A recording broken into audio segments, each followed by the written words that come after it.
Hey guys, it's Alan, the Fireman 1028, and today we are with our Triumph Tiger 660 Sport. And over here in beautiful Ballantyne, North Carolina, at their new amphitheater, they call it like the bowl or the cereal bowl. I don't know what the hell they call it. Anyway, we're here with our Triumph Tiger 660 Sport, and today we're going to be doing a 5 things we like and 5 things we don't like. Now, we've had the bike for a couple months, and we put some miles on it. We've rented it out a couple times, so we've had a good chance to get some feedback on it, not only from ourselves riding it, but also from the folks that have rented it out. And we've kind of compiled a list of 5 things that we like and 5 things that we don't. So let's hop on the bike, let's throw on our gloves, and let's go for a ride. And we're going to talk about the 5 things we like and the 5 things we don't like. Again, if you see anything that you like with our content, please like, comment, and subscribe. Subscriptions mean a ton, and let's get rolling.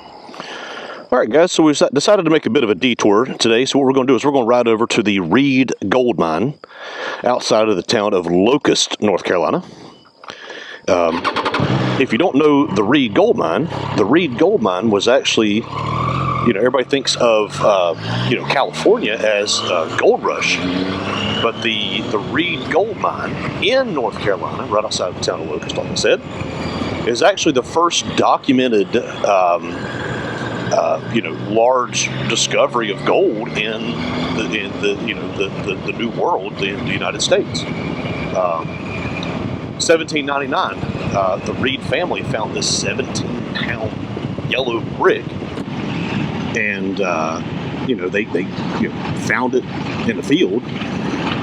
Took it home, used it as a doorstop until a neighbor had come over and was like, "Hey, that's gold right there," and that kind of led to the first boom of gold discovery in the New World. And so the Reed Gold Mine actually led the country in gold production until 1846. Then 1849 is when the California Gold Rush happened, and everybody was rushing out there. And the folks that were going out to California in 1849 were called the 49ers. Because it was their year. It was the year of 1849. The 49ers were going to go find their fortune. So there's 2 sports teams known as the 49ers. Of course, the most famous being the San Francisco 49ers, being that the San Francisco 1849 kind of makes sense.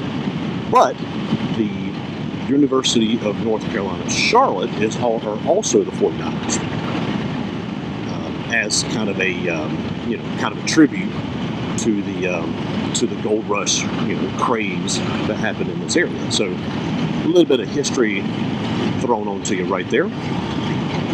So as we're riding down this beautiful little side road, Reed Gold Mine Road, the gold mine is closed today, but we're still able to ride back there, just kind of take a look at it. It's a really cool place, and if you've never been there, if you're from the area, I highly recommend it. It's a really neat place. You get to go in the gold mine, especially in the summertime. The panning for gold kind of sucks in the summertime because it's so damn hot out there, but going inside the mine, it's 50-something degrees. It's awesome. So it's a really cool kind of summertime activity. I know they shut down the gold mining, but it's like 103 degree heat index or something like that. So anyway, let's get back to our Triumph Tiger 660 Sport. So the number one thing that we love about this bike is the engine. We've already talked about that. 660cc triple. It's almost kind of that sweet spot of the size of an engine and the amount of power that it makes. I've got bikes with less horsepower. I've got bikes with more horsepower. I've had 160, 170 horsepower bikes, and I've had 10 horsepower bikes. I think this is kind of the sweet spot, right in the middle, where it's enough power to have fun, but not so much power where you're always at risk of getting in trouble. I had a Ninja 1000 SX, and I've done a documented 157 miles an hour on that thing on a racetrack. And but even riding on the road, it would get you in trouble. So I think this 86, 87 horsepower, 46, 47 foot-pounds of torque is just the perfect sweet spot. So we're going to put the engine as the number one thing that we love about the Triumph Tiger 660 Sport. And it's on the list. I think 1961 it was added to the list of historical registry. So here, when we're parked, let's hop off and let's take a look at the bike.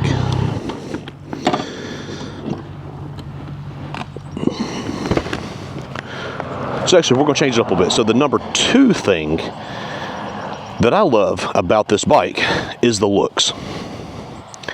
It's a very sleek, very kind of sexy, almost a little Ducati-esque look to it, with the really low profile headlights, with the asymmetrical lights, with the one on low beam and running lights, and the other one only comes on high beams. Just a really kind of sleek looking front end. A little bit of a minimalistic design. You've got a little bit of a fairing right here on your tank, and it does a really good job of providing enough wind protection. The windscreen's not huge. It is adjustable. Here, I'll show you that. There's a low setting. One pull of a handle, there's your high setting there. Now again, I'm wearing a helmet with a peak on it, so not really the best helmet for riding a bike like this, but it is what it is. High setting, I get some buffeting. Low setting is perfectly smooth. So let's put that back down. And it does have a little air gap right here, a little opening to help reduce and prevent buffeting.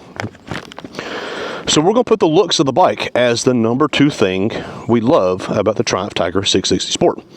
Now, talking about the Adventure Sport. So, really, I look at this bike as a tall street triple. Okay, I know it's not based off the Street Triple. This is based off of the Trident, but with the triple engine, the sporty chassis. To me, this reminds me of a Street Triple, an early, 2008, 2009 Street Triple, before they kind of got, kind of away from the roots. 765 kind of got out there, and more of a hardcore, hard edge bike, whereas the original Street Triple was more of that perfect all-rounder. So with this bike here, I call this a tall Street Triple, and what I mean by that, like I said, you got the same kind of neutral sitting position, but you got a lot taller of a platform. Again, that's the adventure part of it, where it kind of looks like maybe an adventure bike, but it's not. I mean, you got really low ground clearance. You still got the same. I don't know if you can see it right there. You still see the oil sump hanging down really low. So we're definitely gonna have to put a skid plate on that, even if we don't take it off road, which I know we're going to. Just hit a rock or damn piece of metal or something in the road, you're just gonna rip your oil sump wide open. So the Adventure Sport Park, it's a really comfortable, really upright seating position, but you still get that sporty nature like what the Street Triple had. So the next thing that we love about the Triumph Tiger 660 Sport is it's a dang near perfect all-round bike. I'm gonna stop using the term unicorn because I got so many comments. Unicorn, if you have bad things to say about it. There's bad things to say about every bike. That's what I'm doing here, is I'm trying to give both sides of a coin. I had this one guy kept arguing with me on the damn Honda Transalp. Well, you're awfully critical for somebody. If you hate the bike, why don't you sell it? Okay, again, that's what I'm doing. Making content, talking about things that we like. There's no perfect bike. There's no perfect bike out there. There's no unicorn because unicorns don't exist. So anyway, sorry, rant. But as far as an all-rounder, this bike really kind of checks a lot of the categories. It's an affordable bike. It's got a really comfortable seating position. It's got a really good engine, nice and strong engine. It's I already said it's affordable. It's really cheap to insure. Maintenance is simple on these. You got to pay a little of a Triumph tax on there, but not too bad. And like I said, it's just a good package. So, it would make a great commuter. You could take it. You could do track days on it with some protection and some better tires. You could do some light off-roading. I mean, if you actually, I'll link our first ride video somewhere right here. And my Sully and I, we took it on the SCAR route, the South Carolina Adventure route, which is mostly dirt roads. But I mean, heck, we went over a closed bridge and it did just fine. So it'll do light off-roading. Heck, I would even take it to Enery and do some of those trails there, even with these Pilot Sport 6 tires on it. So a bike that can kind of check off a bunch of categories, yeah, you could take this on the SCAR route on Saturday and go do a track day in Kershaw at CMP on Sunday. So that is my definition of an all-rounder, and then go to work Monday on it. So again, another all-rounder there. All right, so we've talked about the 5 things that we like about the bike. And so now let's talk about the 5 things we don't like about the bike. Now, for me, honestly, this was a pretty hard list to come up with because I couldn't really think of 5 things that I don't like about this bike. Number 1 and number 2 were pretty easy. After that, I was kind of scratching my head and kind of stretching to see what we didn't like about the bike. There's this good little curvy road. There's a little idea. Nice little flowing country road. This bike just beats it up. So the number 1 thing that we don't like about the Triumph Tiger 660 Sport is the technology features that are missing. Now, again, I'm not one that has to have every latest and greatest bit of technology on a bike, but if there's layups, if there's easy things that are really not that expensive to add, why not add them onto the bike? And the number 1 there is cruise control. You got ride-by-wire, you got an IMU. Add the cruise control. It cost you another $50 in production to add the cruise control. Now, could Triumph say, well, it would take away from the Tiger 850? Yeah, probably. Okay, that makes sense. But still, if you're it wouldn't cost that much to add it to this bike. Now, that being said, we have a solution.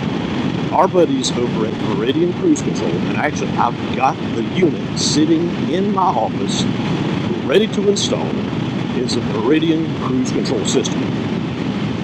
Meridian Cruise Control systems are not a throttle lock, they're not a little thing you put over here, they're not a bunch of servos and everything else like some of the older systems. This is a true, honest-to-God electronic cruise control system. I'll put a link to their website down here, and like I said, the installation video is coming soon. Meridian Cruise Control is a little 3-button switch that we're going to put on, which we're going to put right over here, and it's honest-to-God cruise control. So I cannot wait to install the Meridian Cruise Control system on this bike, which would eliminate one of my 2 major gripes, not really concerns, but gripes about the things that were left off this bike. Now, again, could they put it on from the factory? Yes. Did they? No. So, again, we have to address that, and we have to spend the money to address that in the aftermarket. The second thing that they left off the bike that I really wish they would have put on the bike is a quick shifter. So simple. Guys, put the damn thing on there. You got this. Listen to this. Listen to this. Listen to that engine. That is just a peach of an engine. And not putting a cruise control on there, it just seems criminal. Now, I assume, I know that they have the Triumph Shift Assist, which is their term for cruise control. You can go to the dealership and you can go see my buddy Bob over at Motorcycles of Charlotte in the parts department, and you can go buy that and you can install it yourself. I assume a lot like the Street Triple, there's already a plug underneath the tank to plug it in, and it's just literally it's plug and play. But again, just give it to us from the factory. Charge me a couple more dollars and give me a quick shifter, at least up. If you don't want to do the auto blipper down, okay, that's fine. I'm okay with that. I don't need it down, but give me a quick shifter. So the number 1 thing we don't like about the bike is the features that they left off. Now, I do understand this is a price point bike, and they're trying to fit it into a certain category, and they had to cut some things. I get it, but still, it was so easy, and it would make this bike such an incredible, even more of a value proposition. It's just give us a couple more of those little features. All right, so the right here, a little steam. It's like a sweet grass, a lemongrass smell. It's interesting. It's a beautiful area. Like we're outside of Locust, kind of heading towards Albemarle, North Carolina, which is a beautiful area. And it's actually more rolling of an area than you would think, because you do have a mountain range. When you think of North Carolina, you think it kind of starts in the middle. You got the coast on the east, and you got mountains to the west. Well, that's not 100% true. You've got mountains to the east as well. There's a mountain range called the Uwharrie Mountains, and that's kind of where we're kind of in the the foot of those. It's not a huge mountain range; it's a very small mountain range, but it's really good hiking, some really good off-road riding, which we've done on my wife's Jeep, and I'll link that video somewhere down here, or just go back and look at some of my videos, and you'll see that video where we took her Jeep 4xe out there and had an absolute blast. So the what was I trying to say? The number two thing, that's right, the number two thing that we don't like about this bike is the wheels. So again, the adventure sport, and the sport part of that is the 17-inch wheels. Now, nothing inherently wrong with 17-inch wheels, but if you're wanting to lean on the the adventure side of that coin, you're very limited. This is a nice road. You're very limited as to what you can, what kind of tires you can put on the bike. Are there a couple, 80/20, 17-inch tires? Absolutely. Is there anything really beyond an 80/20? No. Are you really going to take this thing on anything more than what an 80/20 can do? Probably not. So, it's a bit of a stretch, but the 17-inch wheel does kind of limit you. Now, the 17-inch wheel does give you the absolute flexibility of a sport bike, and you got all the sport bike rubber. Again, if you wanted to take this bike and you wanted, and actually thought about buying a second set of wheels, if you want to put a set of Dunlop Q3 Pluses or Q4s, whatever it is, put a set of Dunlop Q4 Pluses on 17-inch wheels, take this bike, take it down to C&P on Saturday, and go rip ass on a track day, you can do that. Throw a set of 80/20s on there, and go take it on the Scar Route right next door on Sunday. Bam, you can do that too. And then put some whatever else on there, or hell, just run pilot, run these Michelin pilots on there. You could do some off-roading, you could do a track day, and then you could turn around and go commute on it on the next day. So there's the other side of the 17-inch wheel. This is a beautiful road. Is that my stop sign? That is my stop sign. That thing comes out of nowhere. I really don't know where I'm at. I'm just riding. I'll figure it out as we get closer to heading back home. I'll figure out where I'm at, and but right now I'm just having fun riding. Let's go this way, as a matter of fact. I got a couple hours before church, so we're just out riding on a Sunday morning before it gets hot. All right, so the number 3 thing that we do not like about the Triumph Tiger 660 Sport is the rider modes. You've got 2 modes. You've got road and you got rain. The rain mode is, typically like your typical rain mode, where it kind of dulls the power down and makes the traction control really intrusive. And then the road mode is just it's just a road mode. If you're just planning on doing this right here, that's fine. But if you go back to my first ride video on the Scar Route with this bike, we tried to take it on a dirt road, and this thing did not like it. Traction control was very intrusive, and we were going up this one little dirt road, nothing crazy, and the bike was just freaking out on me because it was losing traction kilograms. The bike was just freaking out on me because it was. It didn't know what to do, and it didn't have a dirt mode to allow for some more wheel spin. So it was really intrusive. So it kind of made this, took the adventure part and be like, you can't really do the adventure part because you can't really go ride off road. So add a dirt mode to it, even though probably maybe 5%, 10% of people who have this bike are going to ride it in dirt mode, but I'm one of those, and I want to ride it on the daggone dirt, and it was next to impossible because of those 2 modes. I did see that the rain mode seemed to give it a little bit more, or was maybe less intrusive, which seems kind of counterproductive. You think rain mode would be the more intrusive of the 2, but it really wasn't. So, did we survive? Yes.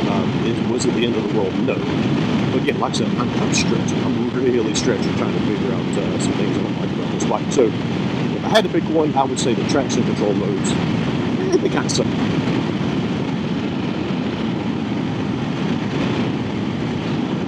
It smells like leather out here. This is a beautiful back road. That's just on that road. It smells like sweetgrass and leather, which is a really interesting kind of combination of smells. All right, so the number four thing we don't like about the Triumph Tiger 660 Sport is the budget suspension. Now, is the bike sporty? Yes, absolutely. Is the suspension budget? Also yes.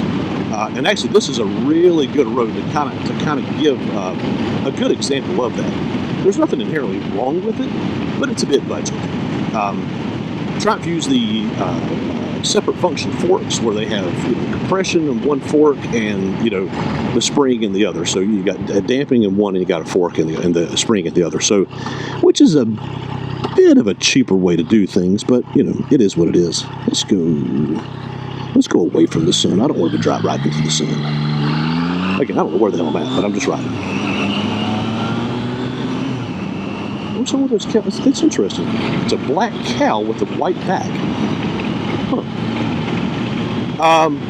Anyway, so it's a kind of a budget suspension. The front forks have zero adjustment at all. There's not even knobs or anything else. So it is you get what you get on the front suspension there. So it is a bit budget there. The rear does have the rear at least does have a remote preload adjuster, which is always nice. Mission Church Road. I still don't know where I'm at. Let's just keep riding. When I'm ready to head back, then we'll plug it in the GPS and figure out how to get home. So again, the suspension is a bit budget. The rear does have a preload adjustment for if you got luggage or if you're carrying a passenger, or if you're just bigger yourself, you want a little firmer on that. But the front has no adjustments at all. So again, is it bad? No. Is it budget? Yeah. And again, it's an absolute stretch trying to come up with something I don't like about this bike. So the budget suspension is the number 4 thing we don't like about the Triumph Tiger 660 Sport. All right, so let's go to the number 5 thing that we don't like about the Triumph Tiger 660 Sport, and that's the weight. Is it heavy? No, but 457 pounds wet. It's not the lightest thing in the world. Would it be a better bike at 420, 430? Yes. But for your 457, 460, it tends to feel a little heavy. Which is, again, it's not terrible, but again, guys, I'm trying to come up with something. Give me something here. So, this would be better at 420, 430, yes. 457, which is around 460. She's a little heavy. She's like that. She's like the guy who's a little bit overweight, looks a little chubby, but can still run like a 4.6, 4.7. So it's like it looks a little fat, but it will still surprise you. So how about that? The weight.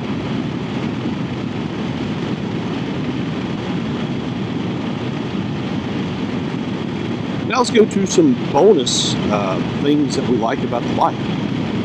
The fueling, just like most Triumphs, the fueling is the fueling is spot on this bike. Now, that actually was one of my concerns when we got the bike, because I had read a lot of reviews, watched a lot of reviews, and tried it. Which this is the adventure, the adventure version or flavor of the Trident. And a lot of people complained about the fueling on the Trident. And there it goes. But this is not the case. The fueling on this one is spot on. So whatever adjustments they made, it is ride by wire. So you're not directly controlling the fueling. It's you're turning your wrist, which is telling a sensor inside here is turning this much, giving this much power. As opposed to 2 cables, 1 pulling, 1 pushing. I'll give them credit. They did some adjusting on this back in Locust. They did some adjusting on this, and they made the fueling, just dead on, spot on, perfect. So, just like most Triumphs, good job Triumph with the fueling.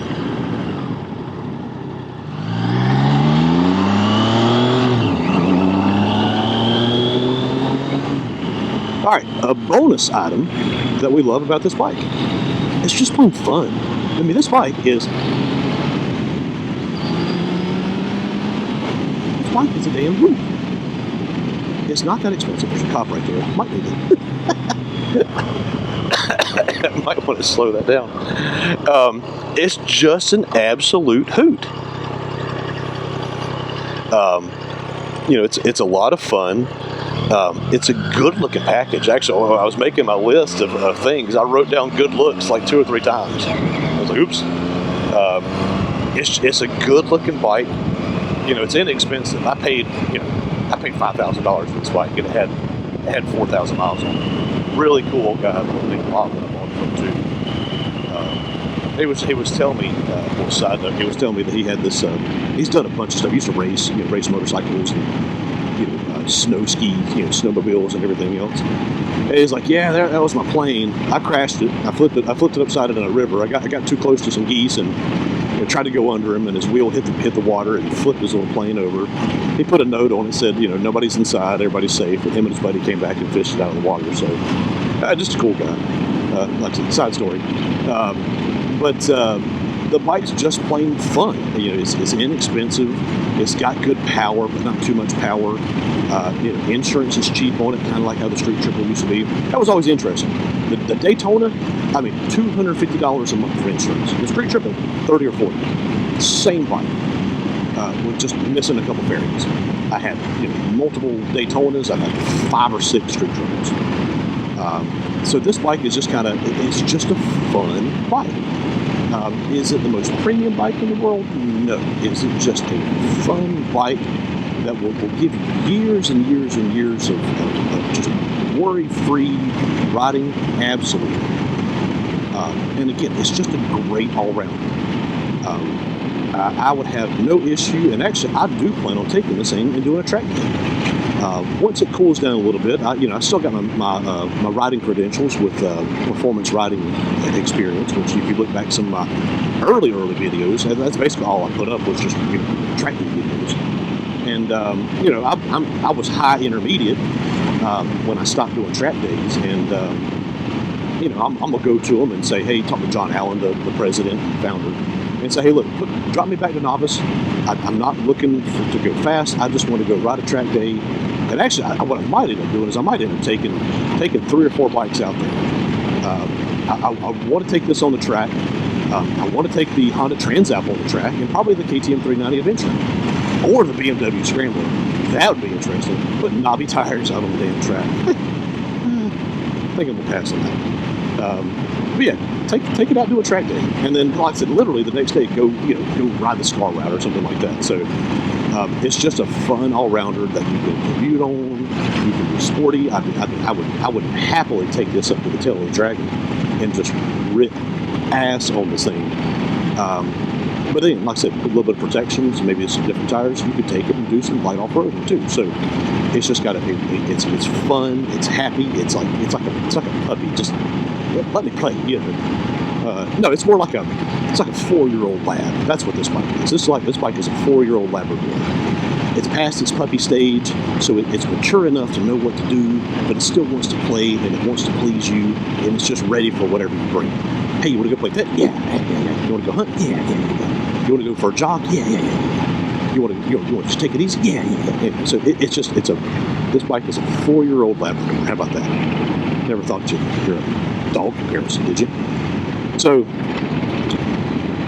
let's pull over here. Okay, I know exactly where I'm at. So let's pull over here.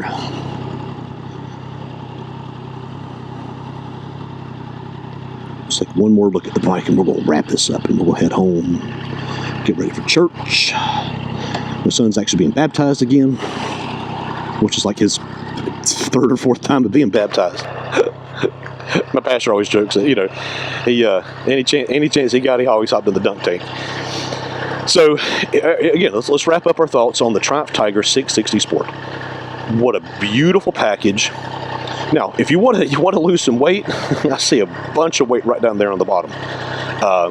You know, the exhaust, it's a real low slung exhaust. What that allows, I mean, it looks better, it looks more modern, but what that allows is you for your saddlebags to actually be the same size. You don't need to have asymmetrical saddlebags because you have this really low slung exhaust. Now, if you wanted to, there's a huge bread box down there that we could get rid of that would probably really open this thing up, a little bit of tuning, and you're probably looking at an easy 100 horsepower out of this bike. And it would be just as happy as it could be. You know, like I said, for me, this is a tall street triple is how I look at this bike. So again, this was a little bit of a rambling, but it was just fun to just get out on a Sunday morning before it gets hot, talk about this bike, share some thoughts I have with you guys, and still get back in time for church. So if you see anything that you like always, give me a thumbs up, comment on the videos, and subscribe to the channel.